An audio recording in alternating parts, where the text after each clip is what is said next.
The topics and opinions expressed in the following show are solely those of the host and their guests and not those of W4CY Radio, its employees, or affiliates. We make no recommendations or endorsements for radio show programs, services, or products mentioned on air or on our web. No liability, explicit or implied, shall be extended to W4CY Radio or its employees or affiliates. Any questions or comments should be directed to those show hosts. Thank you for choosing W4CY Radio.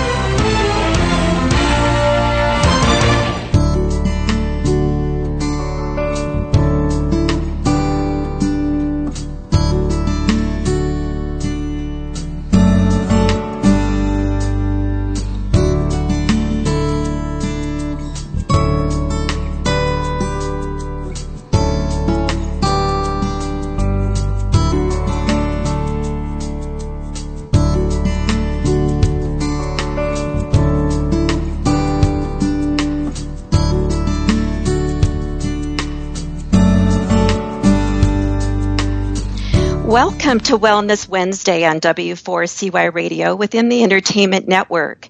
My name is Holly Kenley. I'm a licensed marriage and family therapist and host of Kenley's Keys for Recovering. Thank you for tuning in. It's so good to be with you. I often say wellness awaits each of us. We choose the time. By listening in today, you have chosen wellness. I believe that most people want to be healthy in your lives. And yet sometimes they need a little help, and that's what this show is about. We are here to inform you and restore you. What do I mean by that? Well, each week we'll take a topic of recovery, such as grief or addiction or depression, or a social issue or behavior that presents a challenge to our mental health or well-being, such as domestic violence, betraying, or it could be both. And each week we're going to do two things. First, we're going to grab hold of keys to understanding what you are experiencing or going through. You see, I believe that when we have an understanding as to what is going on and why, that in and of itself is the first step in recovering. Secondly, we're going to get the keys to unlock your recovery. We're going to examine specific healing steps, strategies, and tools to become engaged in our recovery. This is important. I believe that there are no quick fixes. Recovery is not a noun or an adjective. It is a verb, and it takes time and hard work. You'll often hear me use the word recovering with an ing because it means taking action. Sayings and platitudes are wonderful, only if we put them to work. Also, we're going to move one step at a time, one day at a time, and sometimes even one breath at a time. We're not going to cover 15 topics in 15 minutes or 20 different things to change. Why? Because when we feel overwhelmed with too much information, we don't do any of it. Lastly, what makes this show special is that we're going to work hard at staying with topics and themes of each month. However, if something comes up in the news or you let me know about topics that interest you, we may dive into those.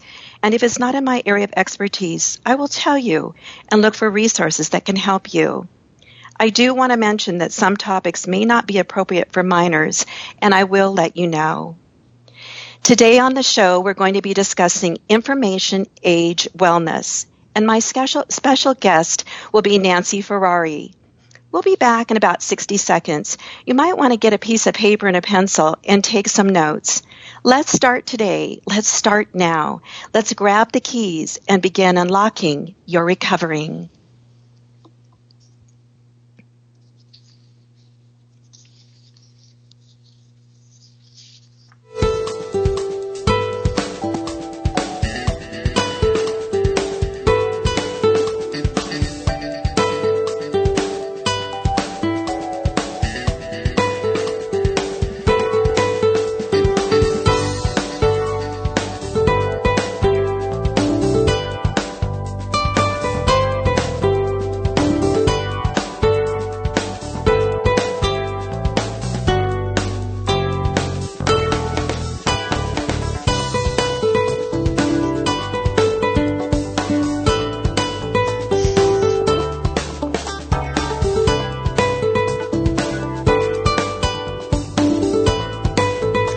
Welcome back. This is Holly Kenley, licensed marriage family therapist and host of Kenley's Keys for Recovery.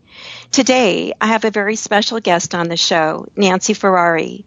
We're going to be discussing information age wellness.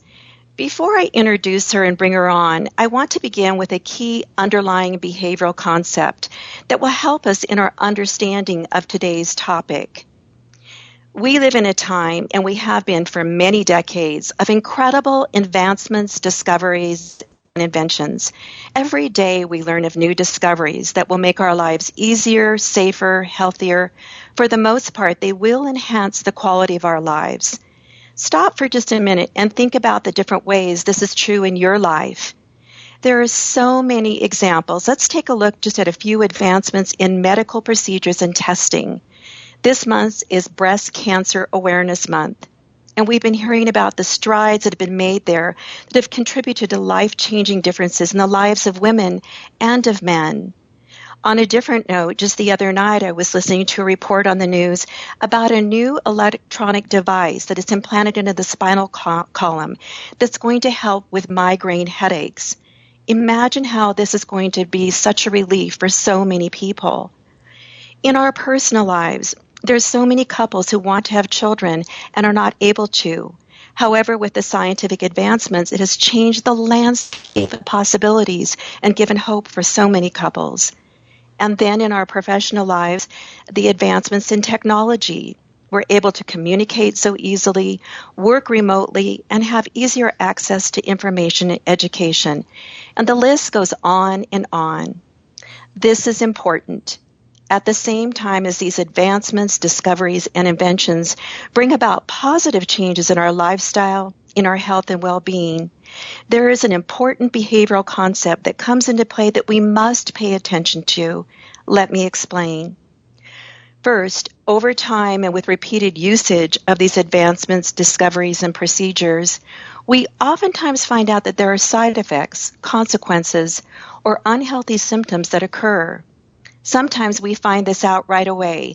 Let's take, for example, when we take a medication that may not agree with us, or we're even told up front by our physician that there may be unpleasant effects from it. And of course, then we have to weigh that in our treatment and in our treatment plan. However, there are other examples of where we're not aware right away of the social, behavioral, physical, or psychological side effects, if you will. Think back for a minute when we first started using processed foods.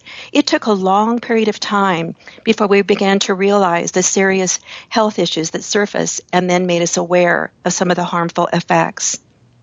The second part of this behavioral concept is in our daily lives, we, as humans, also begin to adapt and evolve to the changes that these very discoveries bring with them. This, of course, is only natural. Also, this can be positive, but it can be harmful or detrimental in nature. A moment ago, I gave you a few examples. Let's go back to that for just a minute. Let's focus in on medicines. There are so many incredible ones that give us relief from diseases, disorders, and also from pain. However, with prescription drugs, over time and with repeated usage, individuals develop dependencies and addictions. These changes occur physically and psychologically as individuals develop levels of tolerance and withdrawal. These are changes within us.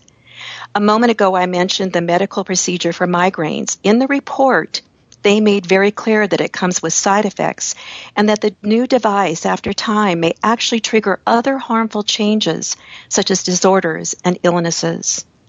And then with the advancements in technology that I mentioned, electronic devices that we use for communication, education, in all aspects of our lives, we are finding out and discovering that they do indeed create and cultivate changes within us.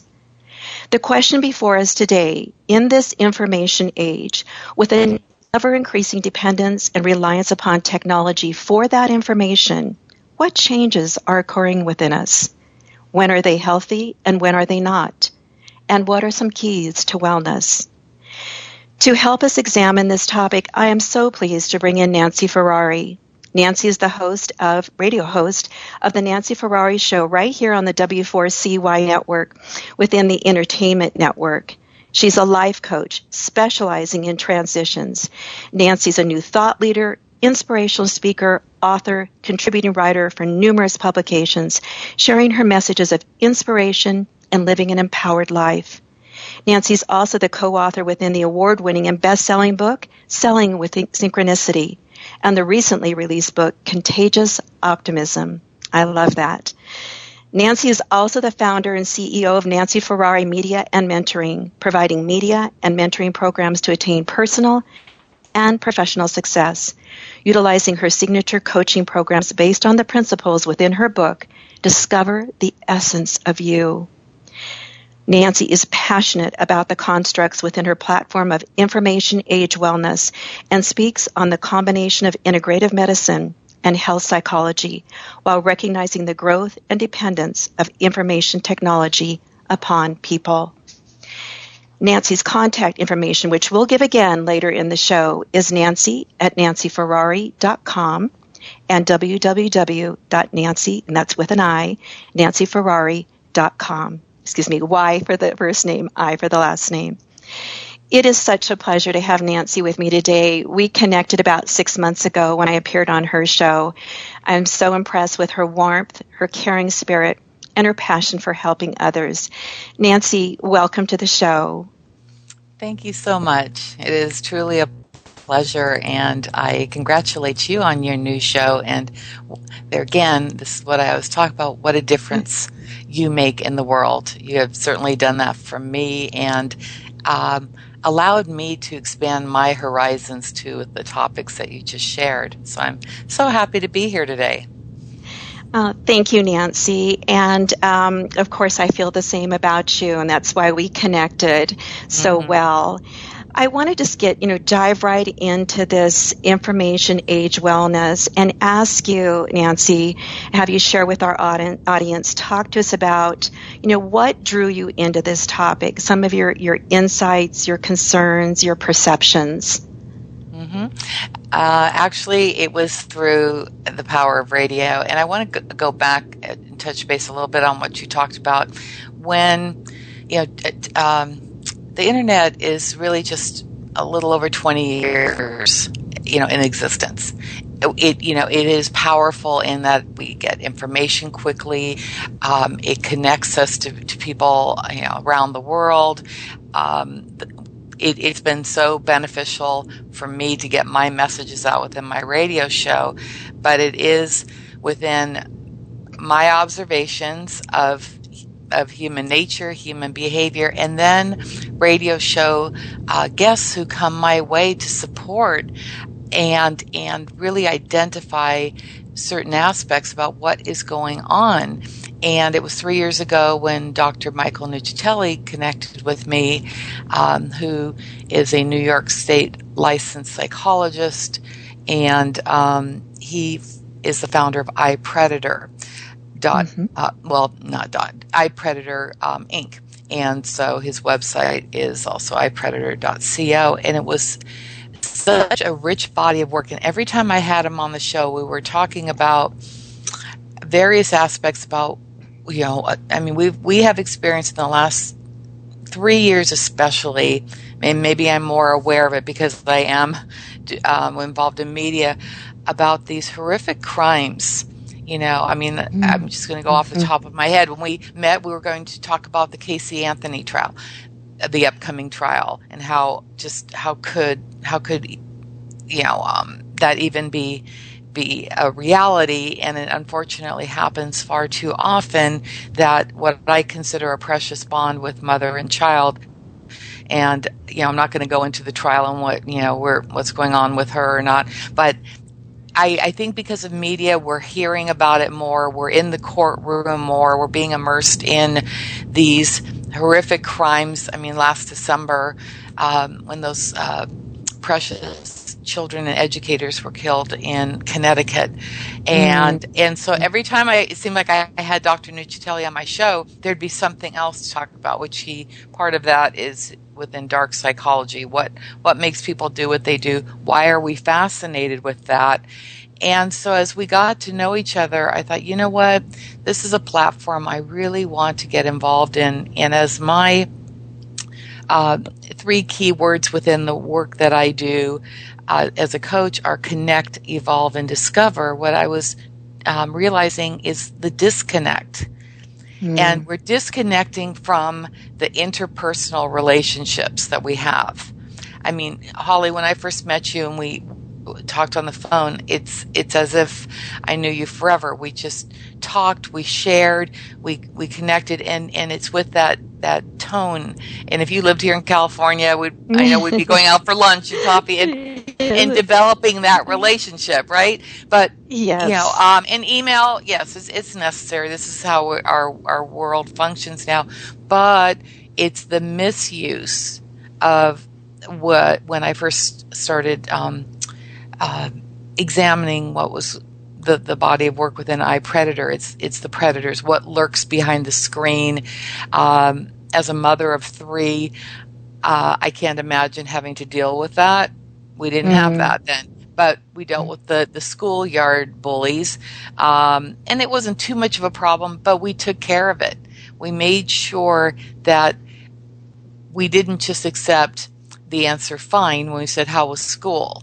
And it was helpful that the children were watching out for each other. And there was an instance where my son was taunted a little bit on the school bus. And that night, my husband went to this child's home, spoke with the father, and it never happened again.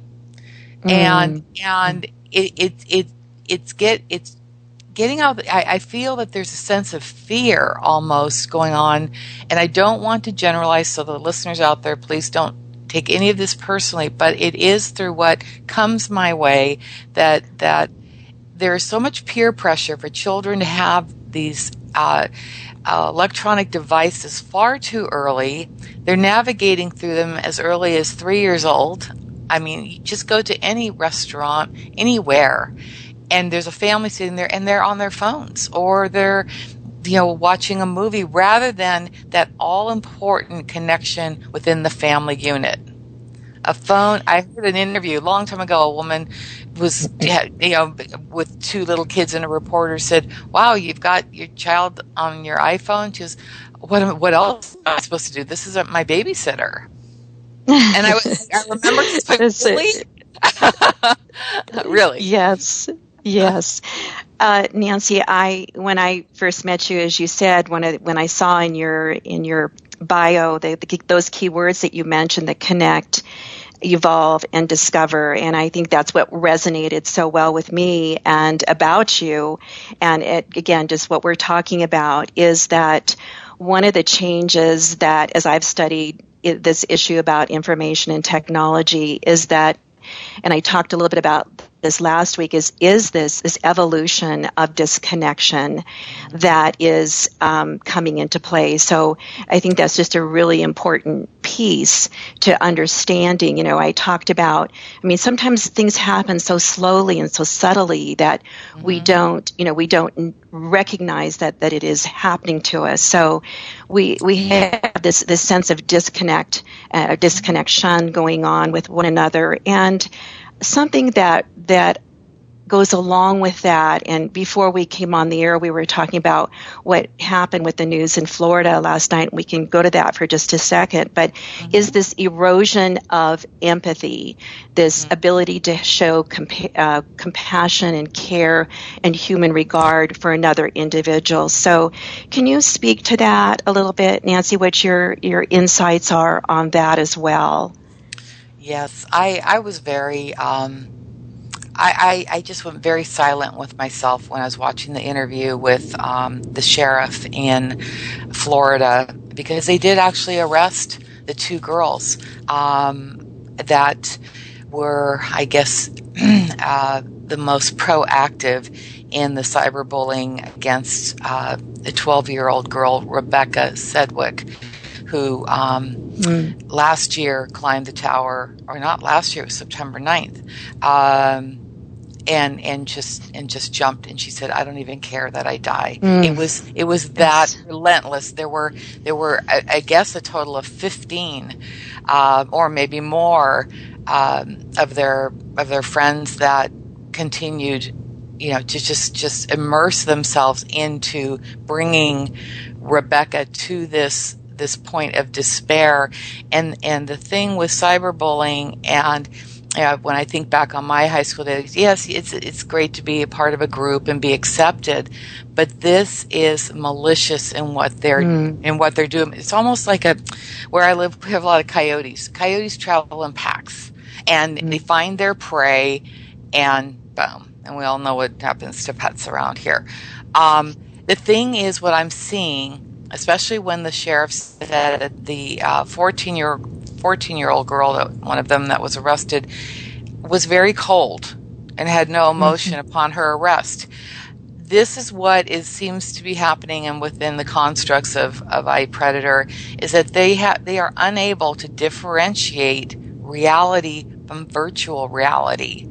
The mind, and I know you know this because of your background, the mind can be so tricked. It doesn't even know. They can't differentiate between what's real and what's a story. And you get so caught up in these. I have to say that when I saw how real these like Xbox games are, you're already there. All you have to do is execute now. And like minds find each other, and unfortunately it's becoming popular to inflict this harm to another person. And that's when I just have to point to what do you value? You don't even value your own self to be this horrific in what is the gift of life.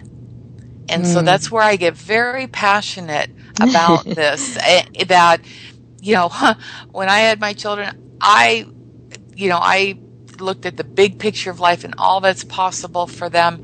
And so when this sheriff was asked, do you place blame on the parents of these children who were arrested too? And he goes, absolutely. It is time. This has gotten too far. And so the more of us that can get out there and speak our truth about this. We don't need to be making these big protests or whatever. Get into the schools. Like, for instance, iPredator has now been recognized by the nation's largest internet resource for educators. That's where teachers go to get more into their current events within their education system, what to do. Because I remember when I talked about this 2 years ago and I wanted to get into the school systems, they said, no, thank you. They were turning their heads, and now I'm feeling that sense of this is becoming an epidemic, and we've got to stop it. Yes, and Nancy, you know that I'm right with you on this, and I, as I'm hearing you and what we're talking about here are a lot of really interpersonal changes within our feelings and our emotions. And again, I think what's key here for the audience is that sometimes we don't really keep a pulse on that, and we, again, because it's so subtle and it happens over a long period of time, we don't recognize those changes. We see the outward behaviors, but we're not tapping into the cause or the source. And I also wanted to add, before we go to a short break, is that in preparing for the interview, I was looking up some work by Dr. Kimberly Young, who is the founder and director of the Center for Internet Addiction Recovery, and she's identified 5 different types of addiction with online and internet. And what's interesting is that one of those is information overload. But as you mentioned, are also the excessive game playing and programming, cyber relationship addiction, where you're just on, again, this excessive use.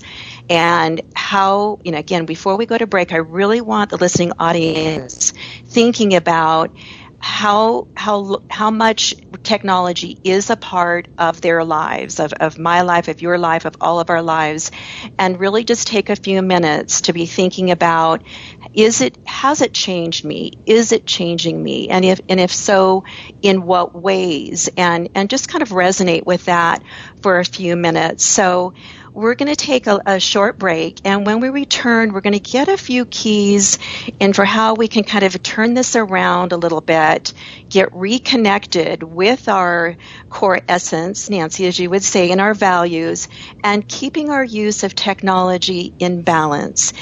You're listening to Kenley's Keys to Recovery. We'll be right back.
This is Holly Kenley, licensed marriage and family therapist and host of Kenley's Keys.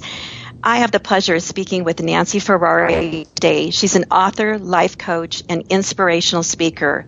We are discussing information age wellness. And before the break, I asked the listening audience just to be thinking about their relationship with technology and if it is affecting them, if it is changing them, just to kind of just even begin to start to become aware of that. And Nancy, one of the key concepts in your work that I love, and I know this is a huge question, but you are always or very commonly talking about finding balance and achieving balance. And again, I know this is a huge question, but what are some of the ways that you can give our listening audience some ways that you would utilize to kind of bring this back in, get this balance back into our lives, or get in touch with what is going on with the human condition?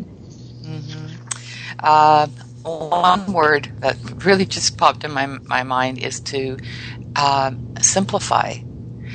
We are on overload, and as I even look at my notes about internet addiction, internet abuse, that is not just can be applied to the internet usage. It's for anything, food, sex, alcohol,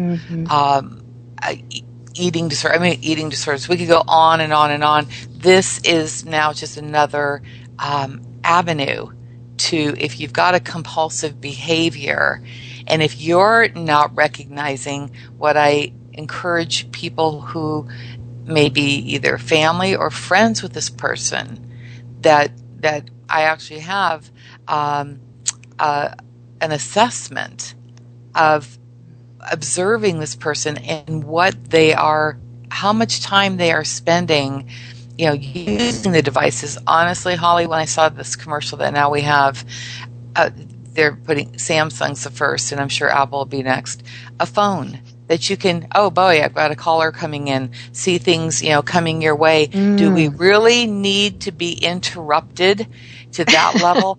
And how it affects our physical self. I know at night I put my cell phone in a drawer downstairs. I don't even want the transmission of that energy coming into my sleep cycle. So when I talk about prior to all this, the mind, body, spirit connection, and how we apply focus to keeping that in balance. Once the scales tip that you're spending more time, on the internet than in real-time connection with your family, your spouse, your partner, your friends, then there's the shift. This is not, you're out of balance. I'm often telling people, how long do you think you can go without checking your phone? Is it really necessary? I see people at a a red light, looking at their phones, or what's even worse is texting and driving, which has horrible consequences because, as we all know, you drop your eyes down for even a second, and that they have seen at accident scenes the half-written text on their phone. Is it really important? And back to values, what do you value so much that this can be a tool within our lives, something that will enhance our lives, not to take on a form of abuse and addiction? So when Nancy, things are out of sync, it just doesn't work. Okay, I wanted to ask you, is that assessment, Nancy, on your website? Can you tell listeners how they can, or can they access that assessment? Okay, is that on your website? As a member of iPredator, that is within www.ipredator.co, and Dr. Nuccitelli is very, very gracious in how much information between the Internet Safety Guidelines, various assessments, tips for parents. This could be very new, especially to young parents who are of this Internet generation and thinking it's okay for their child, but not realizing. Like you and I have that distinction because we lived without the Internet. We survived without even cell phones. I remember when my daughter went to college with a pager. That was new technology, but that was a way to connect with her, not a way for her to abuse it. Nancy, I think that is what you said right there is just so important. It's incredibly important because we do have that distinction, and how can we change what we're not aware of? So that we're putting out this information that there is this change going on, and just even making people aware of it. And I love the idea of an assessment, so thank you for sharing that. And about a week ago, when we were preparing and talking about our interview today, you said something that just struck me and again just resonated me, and I loved it, and I wanted to share it. I'd like you to speak to this. You said, instead of always looking outward for more information, that you encourage individuals to look inward. And I'd like you to talk about that, because I think that could help be a key for people to get a pulse on if they're out of balance, if they are constantly looking outward instead of looking inward. So I think this is a critical key to wellness. Can you speak on that? Oh, yes. This is where it all started for me 4 or 5 years ago. And we all go through a time of transition. I mean, no one is exempt. It even starts from early age, going from leaving the womb, then going through into preschool, then into kindergarten, and then the parents who are going through this. And I was here first day of school. Oh, I have such tears going on, and then when they go off to college, it's that transition. But that's when you look in the mirror, and if you haven't been connected with yourself. Just the question, who am I and what am I here to do? Those questions lie within. You were born with the gifts that you have, and it gets lost along the way, whether or not. And there again, that's why this concern, one of my favorite books is The 4 Agreements. That was my beginning within my transformational journey, is be impeccable to your word. Wow, what's happening on the internet now? There's no impeccability at all from what I'm hearing. And once we can really hone in on who we are, what we have but one life to live on this planet, and we have been given the gift of putting that forth out there for the greater good, to be in collaboration with one another and together, with everyone having their own gifts to share forth. That's when the magic happens. But if you're seeking for those answers that someone else will give you that identity, that's one thing that I discovered along the way is to be willing to grow beyond the defined. Define who you are by your own definition. What is it that makes you tick? What makes you excited? What are you passionate about? And then life will start flowing. And so a big component too is the word feeling. You know, when you're dealing with children, and be very specific in asking your questions. You know, especially if you have a child that you're suspecting is engaging in this activity, ask them, how does this make you feel? Does this make you feel good? You know, this is very disempowering what they are doing. So it's giving that false sense of power.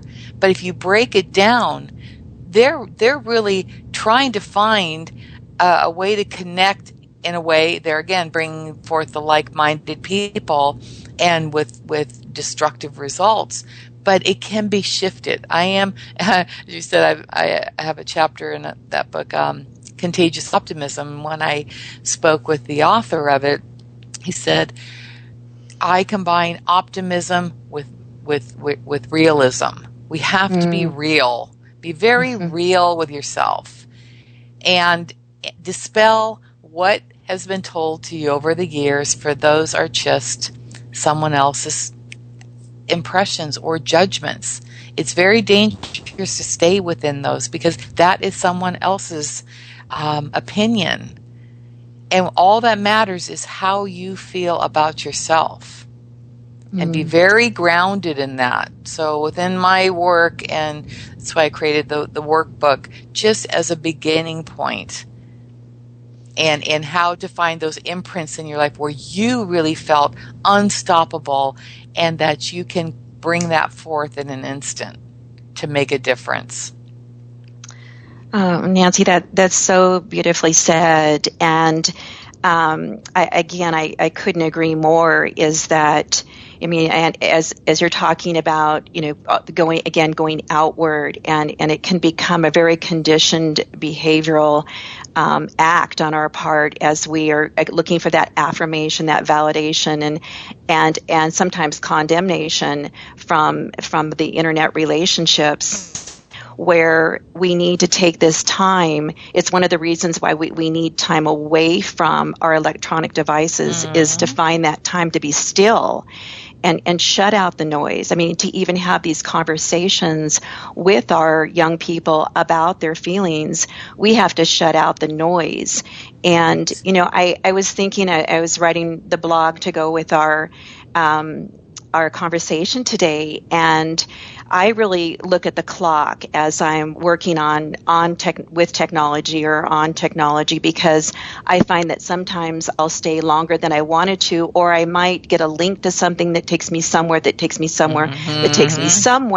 and then pretty soon I know I'm feeling overwhelmed by this amount of information. So I think a critical key here too is to really give yourself permission for this self-care away from the devices, and to even begin again to become aware of how it's affecting each person. Absolutely. It's overload. They even say you don't need to exercise more than a half an hour, and I'm sure some fitness instructors are going, yeah, right. However, it's the intensity factor. When you push yourself to the point that you're hurting yourself, or your various systems within your body is reacting to, you know, the release of too much lactic acid, your body gets weary. It's not building itself. It's starting to, you know, go the other way, and sometimes people can feel sick after working out, when in fact sometimes even just and this is what I talk about, simplifying. I'm just so pleased when I hear experts say just going out for a walk, It could be a power walk, it could be a brisk walk, it could be a leisurely walk, it could be a walking meditation. Get back in tune with nature. Take care of yourself and take time to realize how much beauty there is just even in your own backyard. You don't have to go on a trip to find that solitude. That solitude, that connection is always within. And sometimes the word meditation, people go, "Oh, I'm not really, I don't do that."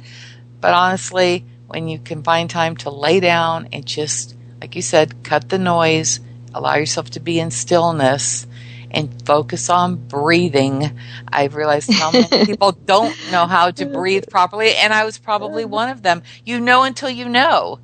But examine that your body needs to be nourished. And we have a lot of air out there to do that. So, I'm starting to actually feel a little lighter here in this conversation with you, because these are to me, this is all very sad. What is happening, what is evolving within the use of technology. But like with anyone who's going through some form of addiction, that it can be conquered. And that's where the support comes in. Be there for one another. As a parent, children are rebellious, but if you're not the one they're going to come to, guess what? They're going to find someone else, and it's going to be behind the screen. There is a statistic that 75% of children are fearful of telling their parents that they've been either pursued online, and this could be maybe the teens, that the person they're talking to is not at all who they say they are. And these stories are actually almost antiquated to what's going on right now. I used to watch it on Dateline, like, wow, really? This is just, and there's no socioeconomic boundaries. It's happening across the board. It's fulfilling a need of a void that isn't happening in real time. And that's when you get out of it. That I couldn't agree with you more, Nancy. And sometimes when I'm talking with individuals and trying to lead them to a place of awareness about this topic, and I remember the first time I read, I'm going to tell you what I say to them in a minute, but the first time I read, and this was numerous years ago, that we have a relationship with our technology, it just kind of struck me, and I thought, wait a minute.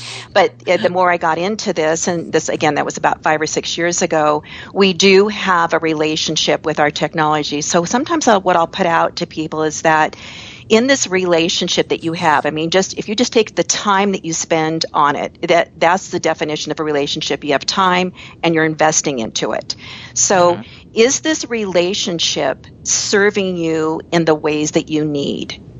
And you mentioned the word voids, and just like with any other relationship, is it building you up? Is it enhancing you? Is it augmenting you? And is it filling a void, are you forfeiting relationships because of it? Just things to kind of be thinking about and be aware of, that once again, is this serving you well?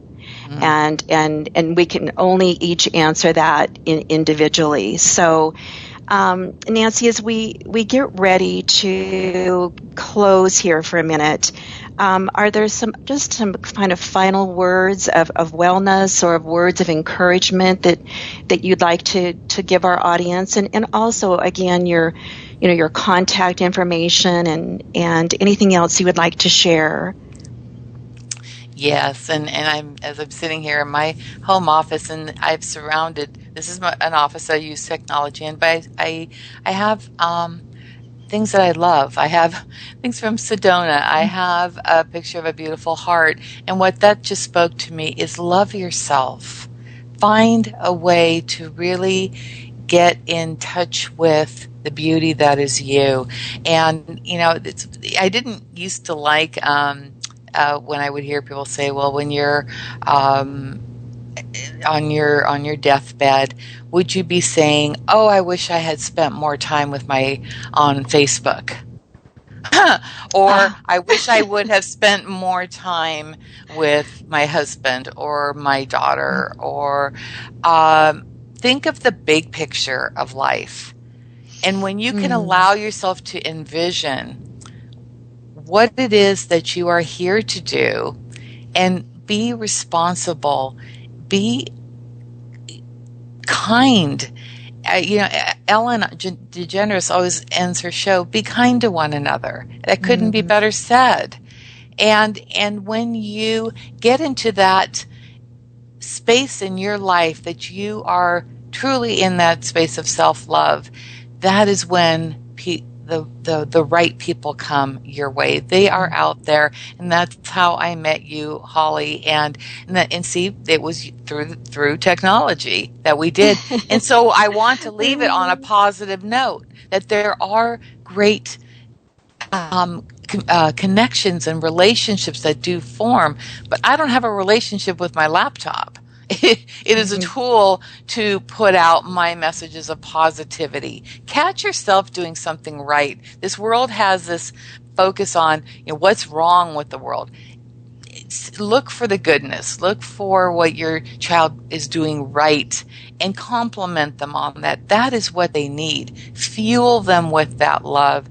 And it starts with you. When you love yourself, that will exude to everyone around you.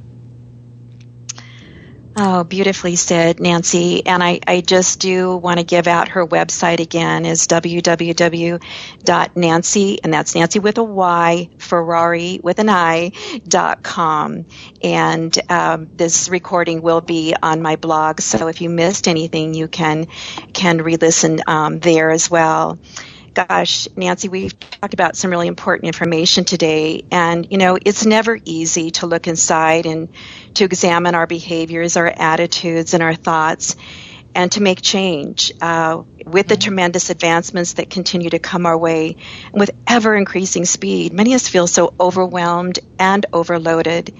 We keep rushing to stay up with it all and to stay abreast. It's exhausting and depleting. And as you've worded so beautifully, we're losing ourselves in the process. Thank you for providing us with some keys to become more aware of this, and also some keys on how to reclaim ourselves. Well, you are most welcome, and it was truly a pleasure.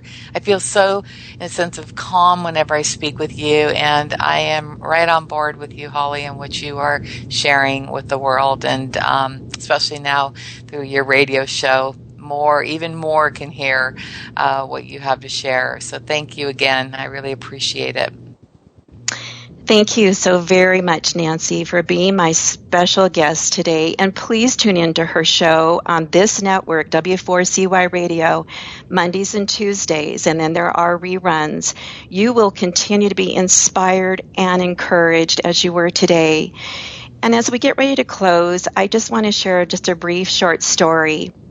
Many years ago, back in the early 80s when I was a teacher in my first career and I was a novice teacher, I was taking an all-day workshop on connecting with students and how to establish healthy relationships with them.